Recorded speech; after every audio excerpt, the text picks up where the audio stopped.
to him, but instead he activates the BKB and gets away. At least you forced the BKB from him, but it's not ideal because you obviously wanted to murder him there. Yeah, 10-second BKB there used. And I think both teams giving each other a lot of respect, right? I think if Hellbear Smashers were playing a lot of other opponents, for example, they might add a BKB there on Stormstorm, but he recognizes that the game is in a very delicate place right now. A 3K net worth lead, and Hellbear Smashers, I mean, they made that last fight look really easy, but I think Viking GG, they're gonna learn and adapt now in these further fights. So that's what exactly they were doing. They get the kill onto Misery. They know that they don't have the full team fight combo ready to go, so they look for a couple of extra solo kills elsewhere, sweep the map, and speaking of solo kills, there's Stormstormer going down. Looks like they hit him with the Primal Roar into just Aramis. Hit him like a rock there. And he's going to get the kill. So that's a big kill. That's a big kill as I was going on and praising Stormstormer for playing very patiently. He boots of travels next to the tier 2 tower. That's very much, you can see why now. Either he or Toronto Tokyo are very reminiscent of each other's play style. Yeah, I'm sure they like each other. They just talk to each other about it. It's like, I'm sure they don't. I'm two different weather climates. What are you? I'm two different cities. Oh my god. That's so cool. I bet you they don't, because whenever they play against each other, Invoker always gets banned. Not because they banned it against each other, because they always pick it and then it gets banned. Yeah, exactly. No, you're totally right. They're going to go in the middle lane, try to find a Mirana. Can they kill a Mirana in time? It seems like it, with a little toss from Aramis. Works out. Unfortunately, Rasmus cannot really help out here whatsoever. And we do see Tusk almost getting caught out by the Enchantress. Not quite yet. Okay. Viking GG for now will be just fine. They can take the bounty runes. They're trying to set up their map here. Oh, now I got from behind, going for the bounty rune, hoping to kill Aramis as well. Can they go and help him out though? I mean, he's already dead, but can they turn this into a kill? Ace is quite tanky. Doesn't activate the song just yet. Oh, activate, sorry, against Shad. Doesn't really matter because it's the BKB, but the BKB is soon gonna expire. You got a bash there, and it doesn't seem to matter now with the Yule Scepter towards the end with the Deafening Blast Meteor combo. He's gonna be in a bad position. Those Whirling Axes will help against the meteor damage, but not against the disarm. And Shad in trouble, might just fall. He will die before they can even get Ace to half HP. They continue the fight, hoping to kill Stormstormer, and they will accomplish that. But Ace just seems unkillable. Who's gonna deal with a Naga Siren? Who murders the fish woman? The toss is only gonna help Boom get out of here and escape, but nothing is stopping Ace from getting all these kills. In fact, it's Rasmus who's gonna secure the kill against Boom and take the second most important core in Viking G's lineup. Yeah, I like the play there by Troll.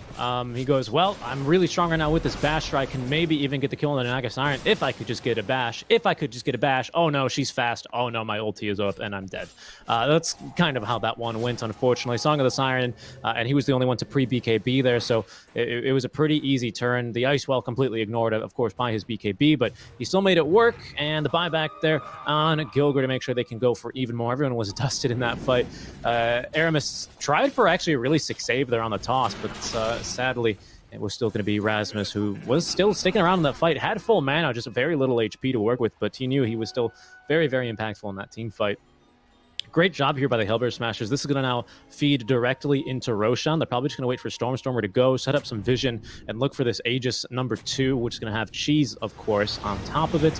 Maybe give that to Rasmus, as they have to commit the Primal Roar. That's going to lock down Rasmus here. Are they going to go for more here? Oh, Tofu. He locked himself out there. Yeah, he's going to at least be saved by the Tornado for now. Song of the Siren, unfortunately, is not going to stop the Impetus projectile mid-air, and Tofu is going to go down. He might have to buy back. We don't have Primal Roar, though, so it's a bit dicey right now. Viking GG could force the issue around Roshan. I don't think Tofu will have any choice but to buy back here. Yeah, I think that, well, I don't know, maybe. How much do they value Roche, right? Do they value it? I guess it's a 5, so you might as well just buy back here on the 5 immediately, because you don't want to get Roche for free. And I think with this Roche, like I said earlier, Aegis number 2, I think, is go time here for Viking GG. Oh, they went for Stormstormer? Yeah, is that a kill? They might be able to get it. The BKB doesn't matter, they toss Shad over! Who needs the BKB, man? You don't care about the toss damage, you care about Shad just getting close to them. And Shad is still looking for the kill on Ace.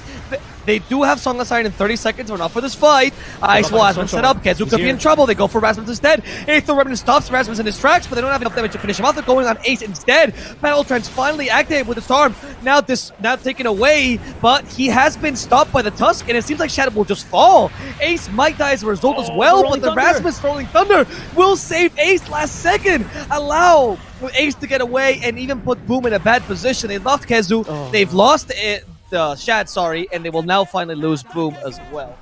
Boom, he tried to be a gamer. He tried to pull what he calls a pro gamer move, and he thought he perfectly timed that dissimulate to explode right on Erasmus. Unfortunately, he just got ran over by the truck. He couldn't hear us. He had his AirPods in and got hit by the Rolling Thunder there. He was dead anyway, but he was hoping to at least take one down with them. They do force the buyback out from Stormstormer, which is hugely valuable. They nearly get the kill onto Ace, but they just have real bad Naga problems this game, and this is now just not looking good at all for Viking GG. They really needed this Aegis, unfortunately, for them. I think this is going to be their last window of opportunity, because I think the train's leaving the station here, and it's probably going to be leading towards a Game 1 victory here for Hellbear Smashers at this pace. There's no buyback for Shad here for another 20 seconds.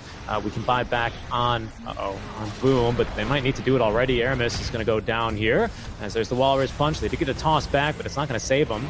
Oh, he's still alive, actually. They actually turn it, and they killed Rasmus instead.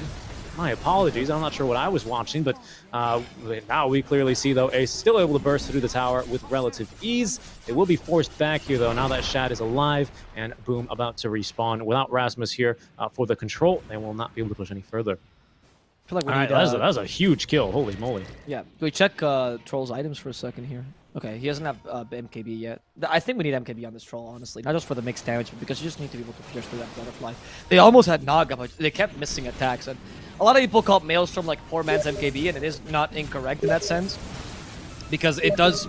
I mean, the proc, you can still proc even if you miss the attack. So it's like a way to deal with the evasion regardless. But you can't rely on those procs to be able to hit him, right? You can't rely on 25% chance proc as opposed to 75% chance MKB. Shad. Ice wall.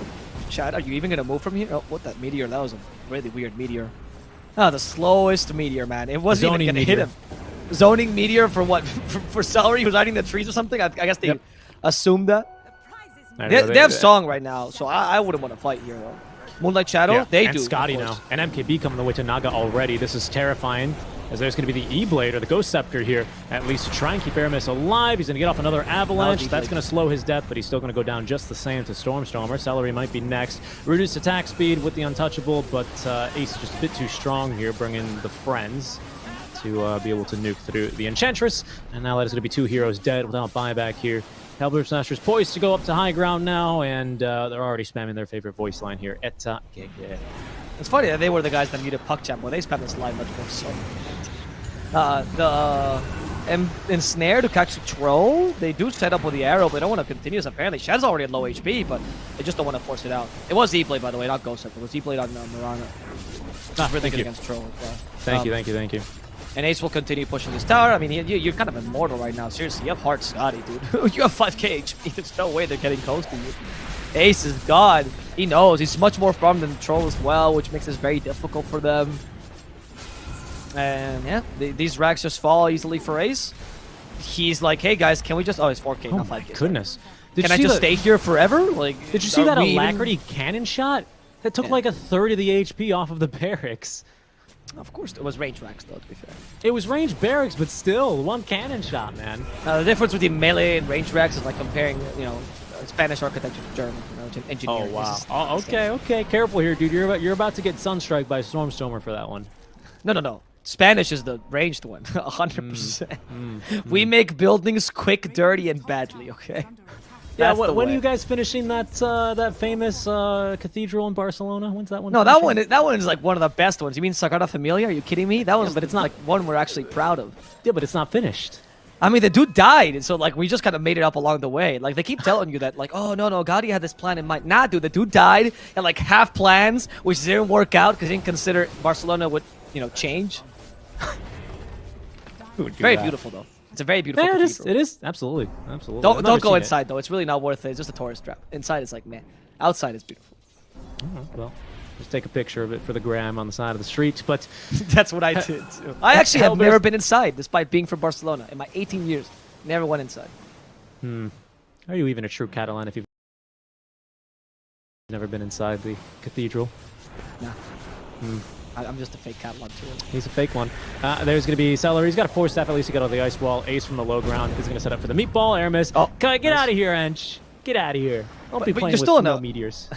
You're still in a tough position. Like, great, you saved Ench, you did a little Fire and build there, and Ench wants to reward you with a kiss or something, but the reality is that right now, you are in a position where you cannot kill Ace, and you haven't been able to kill Ace for quite a while, and I don't know how the hell you're going to murder him at this point in the game. Seriously, your troll is way too far behind, and I don't think cutting lanes is a solution, because your lack of team fight makes your late game much worse than the enemy teams. In addition to the fact that the enemy team has 2 big cores, and you have 1 at best.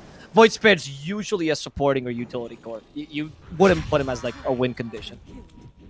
That courier really suffered from some animal abuse. I'm actually asking this. If a walrus punched the courier, right, is that still animal abuse? Because the walrus is also an animal? Oh, hold on. We hear a roar. That's top lane. Okay, they've gotten a kill. There goes easy. Rasmus. Does that answer your question?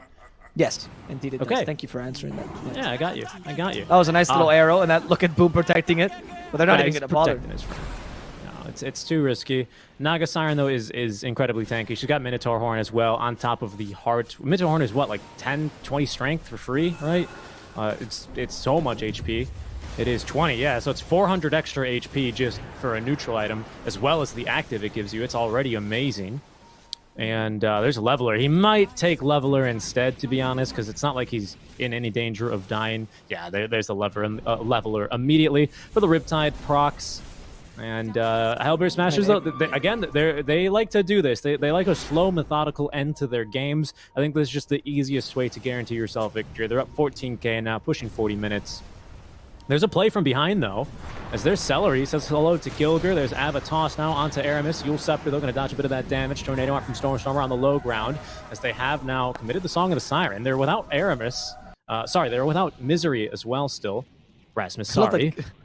Kezu pinged her, like, guys, go! And the whole team is like, dude, she's singing, we can't. The guy's like, go! He summoned his boars. He's just running towards the Naga. That was a very adorable ping, man. I always wonder what when they ping abilities and stuff, when they ping someone doing something big, like I've seen a lot of pros will ping like Black Hole, and I'm like, do you think your team, like, are they actually communicating, guys, there's a Black Hole? Like, guys, she's singing. there's a bind in Dota that allows you to go to the nearest location that is pinged, so I imagine it's kind of useful for that. Oh, that's very cool. I didn't know that. It's what Spacebar does by default if you don't mess with your binds, but obviously I think everyone's changed Spacebar to maybe an item or something else. But yeah, I think that's the reason to answer the question seriously. Spacebar is my control group. Oh, interesting. I use it to off. censor my hero camera, just because if I don't know where I am, I get very confused in team fights because I'm bad at the game. That's what I was teaching my girlfriend when she was learning Dota, actually. So that's that's the serious answer to your question. I think the joking answer to the question is when they ping Black Hole, they go, "Hey, stun this guy, please." Which actually in pubs that does happen, right? Yep. But to be fair, in pubs one time, I remember one guy overly pinging the Black Hole, and I was like, what do you, like, I know he's doing a Black Hole, what do you want me to do? And he's like, pinging does damage to him. I'm like, oh my god, what level am I playing at? You know what? They should have made that. You know when they did the TI 8 All-Star game with the mutation mode, they should have done ping does damage. Well, they caught Tofu, big kill. Tornado's gonna whiff onto Boom as he pops out of the dissemblate, but they have gotten Kezu in the meantime. Another nice toss. Oh, never mind. You don't get a kiss this time because you just tossed him in the middle of the creep wave. Rasmus wasted his whole Rolling Thunder rolling around. Do they have any follow-up? They don't. I mean, it was a beautiful song, Ace. Nice performance, but can you get kills from it is the question. They seem to just concentrate on the Tiny, which is fine, but it's only support. I mean, mind you, at this point, you're winning the game by so much, you don't really care too much. If Rasmus can also catch up to Boom, this would be ideal. Tofu's coming in, he sees Celery, goes for the easier kill with the Celery, unless Celery with a Force Death. Glimmer Cape to save himself. Walrus Punch, can't hit her. And the Ice Wall's been set up. So that's going to be a dead cell. Yeah, crucially, 2 heroes will not buy that, going to be Kezu and, of course, our Tiny. As Rasmus just continue to spam the voice lines. They're going for one of the last lanes of barracks that they have. I think they cleared top lane already here. Shad need to be careful. They're going to buy back on Celery, but that's not really going to be enough to scare down the Hellbear Smashers. Hey, there's the jump in from Boom, though. Big silence. He's going to double it up on the 2. Didn't catch Stormstormer, so the meatball's coming in now. E-Blade to save Tofu. As there's the Yule Scepter Cyclone onto Shad to keep him at bay. Ace, though, in the meantime, has already gotten the kill. He's alacritied up, just focusing the barracks now as Rasmus with the Rolling Thunder is going to get sent back the other way because of the Ice Shards. Shad having to use the BKB now to not get stunned. Boom, not as lucky, though, as Ace just going for objectives. And now the lone ranged barracks top lane are going to go down very quickly here to the Leveler. Ace, Naga Siren, there's the familiar horn here. for the Mega Creeps, as Boom might be caught here. He's got another Astral Step to get a little bit to safety. Creep Wave is going to be absorbing that arrow for him at the very least, but Ace is going to look to set up the killing blow here with Song of the Siren. Nope, they're just going to TP out. They've left one behind, unfortunately. That'll be Gilgar Morana. They had to commit Primal Roar just to get that one. They're just playing it super safe. They're going to go just back up and take Roshan. I'd say this is your style. Like, it is your style every time, playing this defensively. I feel like it's kind of dangerous, but I feel like in this game, it just seems kind of impossible for Viking GG to come back unless you make mistakes, right, as slashers. So I think it's okay to play this kind of style. I wouldn't like this style every single time, though, because you give the enemy team a chance to come back. In fact, if this goes ultra late, the enemy team has a 10 to come back. That's true. Not right now, though. Kezu soloing Roshan, maybe not the best of ideas. Kezu using a Kai here. Okay. Bye-bye, Kezu, but they do kill Tofu as a result. Rolling Thunder used to just control Boom, and that's going to be another kill on Boom. Shadow, man fighting the whole team. He's only hitting illusions right now. He's like, well, what is this Naga? This impenetrable fortress of fishiness is unkillable. Aramis will be the last victim of this engagement, as they will set their eyes on Roshan. No, before they can even take it, it's GG. Viking GG is done with this torture. Yeah, this one, unfortunately, like I said earlier, they had their window to win it. They definitely recognized that they had to win it here. They were just hoping for a bit of a mistake, any sort of opening that they could pry open to get back into this game with, but Hellbear Smash just did not give them the light of day here. Not a chance, and that's going to be the game one here in favor of Hellbear Smashers of our best-of-5 grand finals. So far, so good here for the repeat performance, for the repeat grand champions here for Snow Sweet Snows as Hellbear Smashers. I'll take game number one. Nicely done. They knew early on. I was a little bit worried, to be honest, because of the whole musical lanes that I think Viking GG definitely won. But eventually they just still got the farm on Ace, and they were just pretty content to just make sure they got the farm. Stormstormer was a lot more restrained, I think, just because he knew that if he wasn't playing with his Naga or his Pango, which again, we're just playing super defensively, creating space for Naga, there wasn't else to do, and eventually they just out-farmed Viking, it felt like. Yeah, I feel like some of the factors here, like mitigating factors, were mid lane did not go particularly well for Boom compared to like the last game we saw where it was Desperate beat Stormstormer quite single-handedly in the mid lane when he went for Quasi Zord. Not the case here for Boom, so something to be looked at, of course. That also made the mid game a bit more difficult for Viking GG. But I do think that more so than concentrating on Viking GG's mistakes, I mean, the mistake per se would be to draft a difficult-to-play draft like this one. It was really just Hellbear Smash that's incredible positioning this whole game, right? With Rasmus deciding to sacrifice himself all the time. You could argue that Viking GG maybe should have forced some team fights early as opposed to hunting Rasmus all the time. But that's also to Rasmus's credit that he kept making these like really confusing play styles. These confusing plays all over the map where it's hard to catch him and hard to really guess what he was thinking as well. I would even say it's hard to even force objectives because it's not like they have weak tower push with Kezu Beastmaster, right? Like he can just plop down his Necro 3s and push a tower, and that'll force a fight. The issue I think early on is with Naga Siren having the song to basically get perfect positioning for Hellbear Smashers to punish any attempted push well before any BKBs are active for Viking GG is simply just too risky of a move to make that it felt like they never had an end to this game, really. And very well played. I like how you pointed out Rasmus's positioning top lane, very sacrificial, but you can see even with substantially lower farm than Stormstormer, he's a 7k net worth difference between the farm of your mid and your offlaner, which isn't that crazy 44 minutes in. But it's notable because even though he had that little farm, he was still able to make a lot of work happen, a lot of space, and that's punching above your weight class, which is super, super valuable to have in your offlaner. Yeah. Well, with this, we get game number one going to Hellbear Smashers. So congratulations to them. Really solid performance. Let's see what happens in game number two. For me personally, I'm hoping the Viking GG picks maybe, I wouldn't say an easier to execute draft, but just because it wasn't hard to execute necessarily, just an easier win condition this game, right? Yeah, I feel they got to force fights. Yeah. Either you force fights with like a more solid offlaner that can give you some bigger team fights. You have a stronger mid game because this was very much an early game draft, or a mid laner that does it like Puck or Kunkka. That's fine, right? Or alternatively, you go for a very late win condition. I mean, I know Shad can play things like PA, for example, as well, Gyrocopter, so we could see those things as well. I don't know. I feel like there's options for Viking GG to flex it. We'll see what they decide to go for, though, because I want a 5-game series, obviously, if possible. So let's see what happens in game number two, Richie. We have a long final ahead of us, and this was one exciting game. Indeed, we're going to be back after about a 10-minute break, guys, for game number two of our Snow Sweet Snow number 2 grand finals. Hellbear Smashers leading 1-0 at the break. We'll see you later.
What do you think? What does Thompson do after a long Counter-Strike day? Polish his trophies? Finally, play challenging games.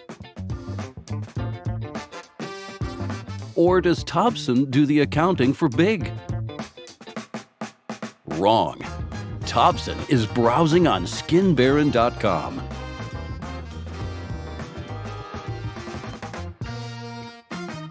Skinbaron.com, your marketplace for skins made in Germany.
Welcome back to Snow Sweet Snow, number 2, game 2 now of our grand finals between Hellbear Smashers and Viking GG. Hellbear Smashers with a smashing victory in game 1. We'll see if they can repeat it. Look for the 3-0, or if we're going to be in for a bit of a longer night. Hopefully we're in for a bit of a longer night, and I'm sure Avo here at my side agrees with me.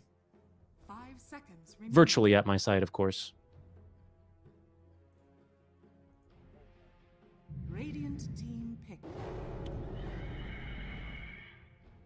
Oh, sorry. Yeah, thank you. My apologies for that. The microphone was muted. But yes, I am very excited to get the full 5 games here for the series. I've already told my whole family I'm not coming home tonight, mainly because I'm in Malaysia and they're in Spain, but also because I'm casting Dota, right? So hopefully I get the 5-game series in general. Tusk is going to be the first pick for Viking GG, as Hellbear Smashers opt for the Phoenix. So a very different proposition from Hellbear Smashers already, whereas Tusk, particularly solid pick for Viking GG. They run it a lot as 5 for Celery. Sometimes it'll be for Rammus, but mostly Celery 5 Tusk, and they combine it with some sort of strong laner. I've seen it a lot actually with the PA, because that's a nice little combo. You know, Phantom Strike plus tag team. Stifling Dagger does get the Stifling Dagger does get the tag team bonus as well. And of course, those crits, they do get the extra bonus damage as well, because tag team for some reason is the only extra damage in the game that does actually crit. Lovely. So it's a nice little combo with PA, also one of Shad's best heroes. But we'll see. We'll see what we're thinking about. This first pick Phoenix is quite interesting, though, against a Tusk. I wanted to comment on the first pick Tusk, actually, because I think Tofu is an amazing Tusk player, as we've seen. Yeah, but because you need to ban, honestly, Stormstormer and Invoker, I think it's just a safe bet. His lane is, his laning mechanics, like Quas Exhort Invoker has a pretty weak lane, but he makes it look easy, doesn't he? So just get rid of that, and you can try to get a little bit better here of a start. But the Tusk also serves as a block pick, doesn't it, right? Because you don't want to really ban Tusk. It's not worth it unless you're playing against, like, PuckChamp and they want to run Core Wisp, right?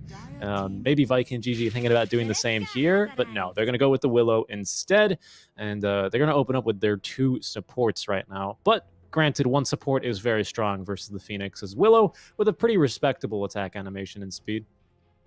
Yeah, it's decent. I mean, it goes well with Tusk as well because of the tag team. Like I said, is pretty decent against Phoenix.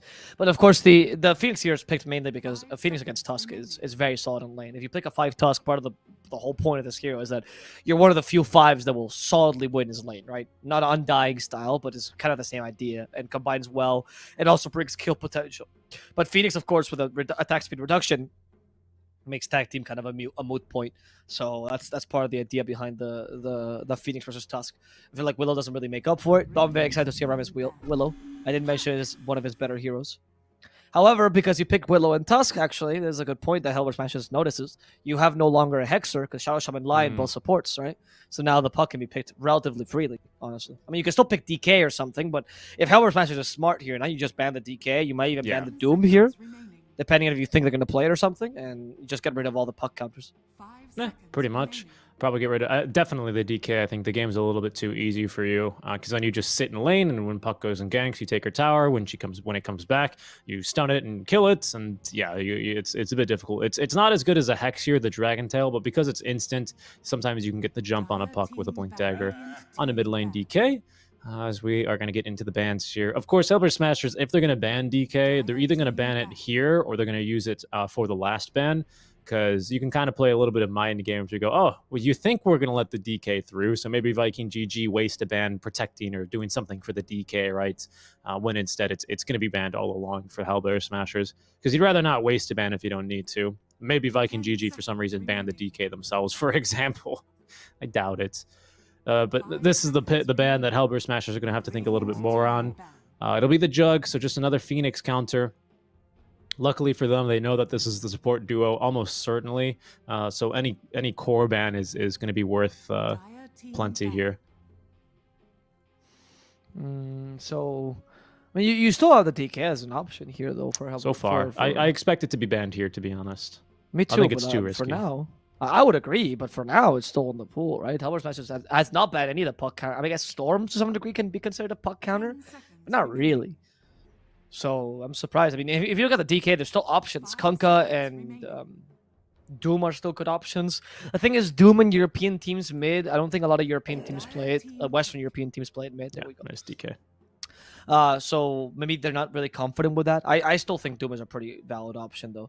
The problem is that if you pick a Kunkka, for example, he's just not good against puck after the early game, which DK is, right? Similar with the Doom idea. Doom is sucks against puck in the lane, or can withstand it somewhat, but just recovers. He doesn't actually punish puck too much. And then it's in the mid game where you really shine, right, against this 5 hero. seconds But remaining. we'll see if Viking GG wants to opt for something like that. That's a bit weird. Or just traditional Void Spirit, which also is by some people's considered a counter to puck in the lane. I suspect we might just see the Void here, especially because you've got 8th pick here for Viking GG. You can't really flex either of you 2 picks, and the DK's been banned. So I think just a Void Spirit's a pretty safe pick. Doesn't really help too much against the Phoenix Supernova. He can potentially come in clutch, but he's not likely to get stunned either by a Phoenix Supernova either. So that'll be that. As the Mars will get picked up here, that'll be for Rasmus. You wanted the Mars last game. They win instead for the Pangolier. So we'll see. But this is going to be the classic combo here of Phoenix Mars. Basically, you set up Arena or you set up Phoenix Egg, and then you just fight around it and put the other one down. Okay, the You pick up Ember. the Ember. Okay. The Ember is more of a confidence pick, where I've seen some Embers win the puck lane, but it usually the best Embers will go for Sleight of Fist and Chains building. You skip Flame Guard altogether, and then you win the lane because the important thing about Ember versus puck in that kind of matchup is that your lane is fine if you're good enough as a player, right? You can avoid most of the Zor, most of the Waning Rift. You struggle at lane control, but you can last under a tower, so it's not that big a deal. And the advantage is that that kind of Ember can also mirror Puck's rotation. So when Puck rotates, Ember rotates as well, and he has as much impact as a Puck, right? And that's why it's also a pretty solid hero. If you go for the Flame Guard build, less solid. Like, you have a consistent mid laner that won't lose his mid lane by too much, but doesn't do much else besides that, right? So there's better options here to deal with a Puck. We'll see, because especially Dreamcoil in the mid game really punishes Ember. So you want to make take a lot of advantage of the early game that you have. And if Hellbear Smashers go for a 4 here, like they play Phoenix 5, or like they play Phoenix as the 4, but a laning 4, and you pick a 5 that can rotate, you're also in trouble, because any rotations towards the Ember at level 6 can pretty much spell death for him. Yeah, I'd like Lion, for something. example, solid. Radiant I agree with you, actually. I'd like something like a Rubik. We're probably not going to see a Rubik, but something with instant catch. I think going for something like a Shaman or a Lion is a bit risky, especially for how easy these heroes are to kill for both the Tusk and the Dark Willow. And we realistically only need that initial bit of catch that the Rubik can provide. You know, very rarely are you going to die during the duration of telekinesis, but it does set you up for, you know, plenty of other stuns here and potential death. As the Weaver will come through here for the Hellbear Smashers. This is the weird thing, actually. I think they had a Weaver in this game where they were kind of playing the Weaver 3-4, but it's probably actually a core Weaver here by the looks of it. I expect this is a core Weaver as well, honestly. I mean, I feel like it suits Ace's playstyle of playing like a relatively fast carry that you know, goes around. Like, I feel like Ace's one of his biggest strengths is understanding the rotational. Like, he's really solid at rotations early, and as a carry, that's a rare trait to have. So there's very few carriers that can take advantage of this and not have to free farm, you know. And I feel like Weaver is one of the few that does take a huge advantage of this. Very solid against Ember, not very bothered by Willow in lane, because what do you do against him? I can't imagine an offlaner that can deal with Weaver, honestly. Like, I'm thinking of something for Kezu, but it also kind of serves as a block pick, even though I Beastmaster. don't think Weaver versus Mars is too fantastic. Oh, Kezu, NP? Nature's Prophet. I mean, it doesn't deal with Weaver, right? It doesn't deal with Weaver in lane, but it exists against Weaver, and you'd still get farm. So the idea is that since Weaver most likely won't be able to get solo kills against you, and that's usually the case, then NP also farms, and he has a really impactful lane anyway, and NP in the mid game can be like a secondary core. 5 So seconds it's a remaining. different way to approach this laning stage. It's not trying to crush the enemy carry, it's just trying to make the best out of a bad situation. I don't Yeah. disagree with this idea. I like it. It's an anti-Phoenix. This is something Viking GG have gone to before. It's great anti-Phoenix. Less so with the Mars Arena, it should be noted. But I think a player like Kazu, you don't get to top 3 in EU. I think he's still top 3. I don't know. It changes so frequently. But you don't get to top 3 in EU by teleporting into the wrong spot here on the Fury. And he's teleporting to the right spots here, finding that Supernova Egg. And he alone can pretty much dispatch of it rather quickly. Generally, especially against a Phoenix, he is going to go for the damage build after the Orchid, so expect a Witchblade BKB. So he's not going to be your aura carrier that you may or may not want to have versus a Puck Phoenix and Weaver. So a lot of magic damage here already, but it doesn't look like we're going to have your traditional aura carrying offlaner. Instead, just lots of damage.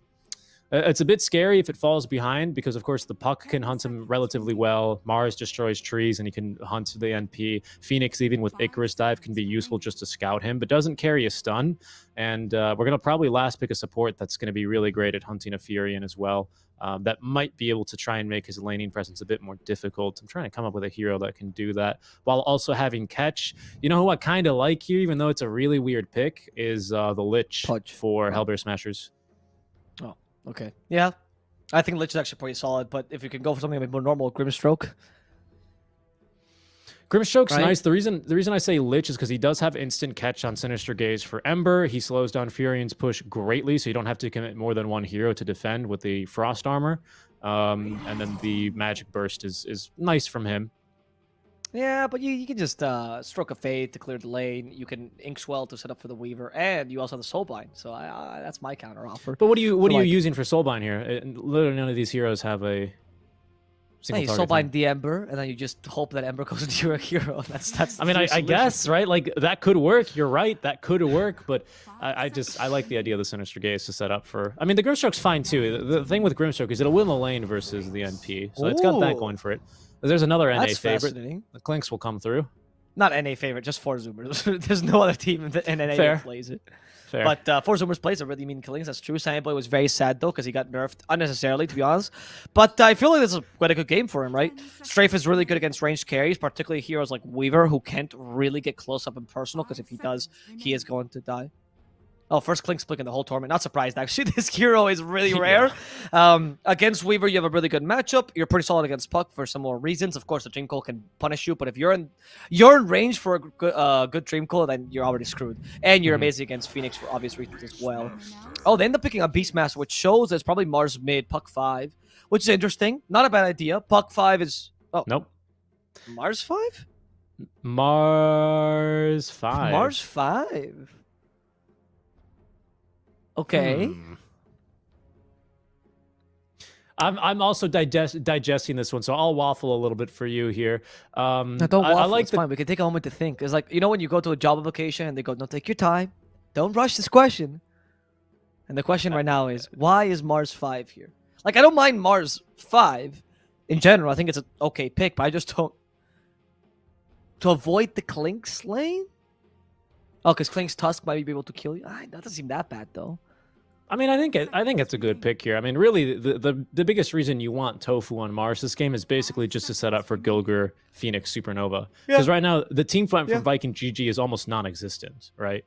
This alone, Phoenix, Supernova with Mars Arena of Blood, even if it's your 2 supports, is going to win you a team fight, almost guaranteed if it's a damn good arena. And if that's Tofu's only job, hey, just set up the arena first and foremost, and then maybe lock someone down, because you have that luxury on a position 5 Mars, right? You don't have to be the initiator, land the arena, and get the follow-up stun, which is sometimes hit or miss. For this time, it's just put down the arena, we'll get the Supernova down, let the Beastmaster do the actual stunning, right? If you can stun someone, that's great, but don't worry about it. And I like that. Even though we have a lot of great egg hitters, but Mars is fantastic against absorbing projectiles here. So I like it for but that. I just don't see why you need like a 3. I guess you didn't see any more 5. I feel like you pick a Grimstroke here, and I feel like you just would do better, because the question here is not why is the Mars the pick. The question here is why is Mars the 5, right, as opposed to the 3? And I don't really find like a very valid answer for that, to be honest. I was thinking maybe his lane seemed really bad, but I can't imagine Beastmaster will have a much better lane because you're gonna have the same issues, right? Tusk is gonna kill you. I mean, I guess maybe Beastmaster because the boars are hard to kill. But the idea with the Tusk Clinks here is just Tusk will snowball to Beastmaster, Boars or not, will proceed to tag team him, and then Clinks activate strafe, and then Beastmaster dies immediately. Not much you can do against that, right? Whether you're Marge, whether you're Beastmaster, or whether you're the tankiest hero in the game, you're gonna die to that combo. It's a bit too broken, to be honest. Strafe plus tag team, especially level 2 tag team, you're done for. So I don't know. I'm curious, dude. I'll see how this works. I mean, I know Tofu, like I said, he's a really wide hero pool. He plays some odd heroes. I know he plays the Pudge 5. Mars, like the same idea, right? Instead of hooking them, you push them. Yeah, he's like a Tenant, but for Pudge. Tenants, like someone that rents a flat. No. It's the Christopher Nolan movie where everything's like in reverse for some reason. Like they shoot guns in reverse time. Oh, Nolan just can't film a normal movie, right? No, he really can't. That's kind of that's the problem with the movie, is that it's not very good because it's just like, look how cool this is, and they don't really do anything awesome, else. Though. People said What? it was awesome. I heard Which like, one? really good reviews. Tenet. Well, no. I mean, it's like conceptually as an idea, it's a really cool idea. But it would be like if Inception, like the whole reason Inception works is because like you're emotionally invested into the characters, and you're like, oh no, what's gonna happen to his wife? Is this really his wife? There are no such questions in Tenet. It's a cool concept, and that's it. All right. All right. I just want to remind you guys, in case you guys are big Nolan fans, you love Tenet. That is Seek and Strike Dota. I am out of plus. Listen, for the later angry Twitter messages. I love Memento, but those actually had some emotional Memento. investment. Tenet, it was just cool. It was very well made, and it's got some great action sequences, but there's not a whole lot going on behind the actual action on the scene. And it's a good popcorn flick, though. It's a hella good popcorn flick, but other than that, ain't much. All right. I love Memento. But, yeah. I Memento's great. thought Inception was... That was great. A little overrated, to be honest, but it's good. Really? Like, how Yeah. do you overrate it? It's barely known. Oh, you should. You go to any college classroom in America, right, and you yeah, say, yeah. "Oh, do you guys like Memento?" They go, "Oh, bro, greatest movie ever made." It's, You go, it's "Okay, the okay." first Nolan film, the true first, even though it's not actually, by the way. It's not. Scrubs. No. I mean, come on now. Alrighty, well, we're taking a look here at this. He's mid going lane for Flame Guard build. All right, Yes, I'm not a big exactly. fan of this Ember as much. I mean, sorry, it's not that I don't like this Ember. I feel like this is the secure Ember, right? When you have the Ember Puck matchup. But I like this build when they pick the Puck against your Ember, right? And you're like, well, I mean, I gotta adapt to this. And I just want to play safe. Fair enough. Okay. But if you're going for an Ember that you picked against the Puck, I don't feel like this build does enough for you to justify that pick over say, a Void Spirit. It does the exact same thing, but better, right? So I am not the biggest fan of this pickup. Maybe they thought of the Ember for other reasons later in the game. We'll see. Maybe they just want a secondary carry, because Ember does do a really good job being a secondary carry later into the game. And I find that this time, actually, it's reversed in terms of tempo, right? Like in UG, if this goes late, have a relatively easy game. Good team fight, 3 cores as well, right? Pretty solid in general, whereas Hellbear Smashers, because particularly with the Weaver, and how bad the Weaver versus Clinks matchup is, you kind of looking to win this relatively early. Yeah, for Viking GG, right? No, for Smashers. Okay, for Smashers.